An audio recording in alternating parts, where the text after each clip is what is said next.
আল্লাহ তো সবকিছু নিয়তি লিখে রেখেছেন যে অমুক লোক ভালো হবে না খারাপ হবে, সে কাউকে খুন করবে কি করবে না, বা কাউকে ধর্ষণ করবে কিনা, অথবা চুরি করবে কিনা, অথবা ভালো কাজ করবে কিনা, সে বেহেশতে যাবে নাকি দোজখে, সবকিছু আগেই লেখা থাকলে আমরা কি করব? এখানে কার দোষ? যদি কাউকে খুন করি, আল্লাহ আমার কদরে লিখেছেন, আমি খুন করবো আর করে ফেললাম, এই দোষটা কার? দোষ তো আল্লাহ। তাহলে আমাকে দোজখে পাঠানো হবে কেন? আর এটা খুবই লজিক্যাল প্রশ্ন। এই প্রশ্নের উত্তরে বলবো, আমাদেরকে এই কদর বা নিয়তির ধারণা আগে বুঝতে হবে যে আল্লাহ সুবহানাহু ওয়া তাআলা আগে থেকে লিখে রেখেছেন একটা মানুষ কখন জন্মাবে, তারপরে সে কোন দেশে জন্মাবে, কখন মারা যাবে, কোন দেশে মারা যাবে। আল্লাহ পবিত্র কোরআনে বলেছেন সূরা ইসরা অধ্যায় 17 আয়াত নম্বর 14 যে যখন কোন শিশু জন্ম নেয় তার কর্মগুলো আমি তার গ্রীবালগ্ন করে দিই। একজন মানুষের ব্যাপারে আল্লাহ জানেন সে কি কি করবে, ভালো না খারাপ, সঠিক না বেঠিক, সে বেহেশতে যাবে নাকি দোজখে যাবে।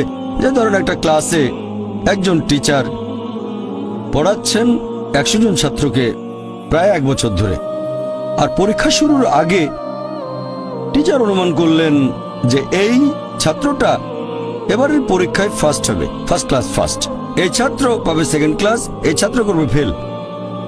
এটা আমি উদাহরণ হিসেবে বলছি। এর কিছুদিন পরে পরীক্ষা হয়ে গেল, প্রথম ছাত্র হলো ফার্স্ট ক্লাস ফার্স্ট, এই ছাত্র সেকেন্ড ক্লাস, আর ওই ছাত্রটা করলো ফেল। এখন আপনাদের প্রশ্ন করি, যে ছাত্র ফেল করেছে সে কি টিচারকে বলবে আপনি বলেছিলেন যে আমি ফেল করব তাই ফেল করেছি? এখানে দোষটা কার? টিচারের নাকি ছাত্রের? কার দোষ? ছাত্রের। টিচার অনুমান করেছেন এই ছাত্রটা বাইরে ঘুরে বেড়ায়, ঠিক মতো ক্লাসে আসে না, সিনেমা দেখতে যায়, এজন্য সে ফেল করবে। ওই ছাত্র মোটামুটি মাঝারি, এই ছাত্র খুব মেধাবী, অনেক পরিশ্রম করে, তাই টিচার পরীক্ষা শুরু হওয়ার আগে অনুমান করেছেন এই ছাত্র হবে ফার্স্ট ক্লাস ফার্স্ট, এই ছাত্র সেকেন্ড ক্লাস, ওই ছাত্র ফেল। তারপর আসলে ওই ছেলে ফার্স্ট ক্লাস ফার্স্ট, এই ছেলে সেকেন্ড ক্লাস, আর ওই ছাত্র ফেল। টিচার অনুমান করেছেন, তার মানে এই না যে দোষটা টিচারেরই হবে। টিচার সবাইকে পড়িয়েছেন সঠিকভাবে, সমানভাবে। একইভাবে আল্লাহ সুবহানাহু ওয়া তাআলার আছে ইলমে গায়েব, তিনি ভবিষ্যৎ সম্পর্কে জানেন। কিছু জিনিস ঠিক করা আছে যে এই লোকটা জন্মাবে অমুক দেশে, জন্মাবে অমুক দিনে, আর সে মারা যাবে অমুক দেশে অমুক তারিখে, ইত্যাদি ইত্যাদি। তার পরিবেশ ধনী হবে নাকি গরিব হবে, তবে পছন্দটা এখানে আপনার। যেমন ধরেন 12 স্ট্যান্ডার্ড পাস করার পরে অপশন আপনার হয়তো ইঞ্জিনিয়ার হবেন, অথবা ডাক্তার হবেন, বা একজন আইনজীবী। এখানে পছন্দ আপনার, ঠিক করলেন আপনি হবেন ইঞ্জিনিয়ার। এখন আল্লাহ এটা আগে থেকেই জানেন যে 12 স্ট্যান্ডার্ড পাস করার পরে আপনি ইঞ্জিনিয়ার হওয়ার চেষ্টা করবেন, তাই আল্লাহ আগে লিখে রেখেছেন। ব্যাপারটা এমন না যে আল্লাহ লিখে রেখেছেন বলে আপনি বেছে নিচ্ছেন, যেহেতু আপনি এটাই বেছে নেবেন তাই আল্লাহ আগে লিখে রেখেছেন।